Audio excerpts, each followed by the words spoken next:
и студенты, педагоги и родители. Первый весенний день – День знаний.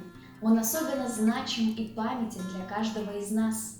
К большой радости, достижениям наших предков, все мы сегодня можем чувствовать, видеть, хранить в душе удивительные волнительные ощущения 1 сентября.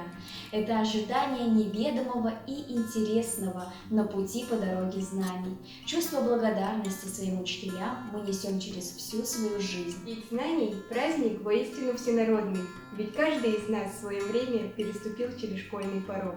Но прежде всего мне хочется поздравить тех, кто учится сегодня. Школьники, студенты, а также тех, кто дает знания, учителя, преподаватели.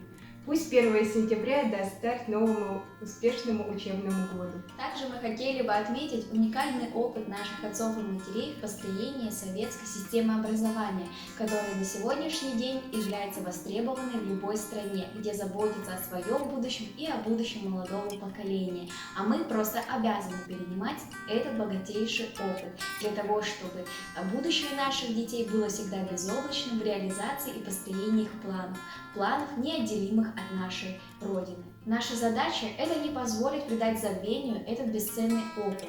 Поэтому КПРФ создала уникальную программу «Образование для всех», которая совместила в себе лучшие традиции русской и советской педагогики, а мы полны решимости провести ее в жизнь. Учащиеся и студенты, Воспитатели и преподаватели, новых творческих успехов! С праздником!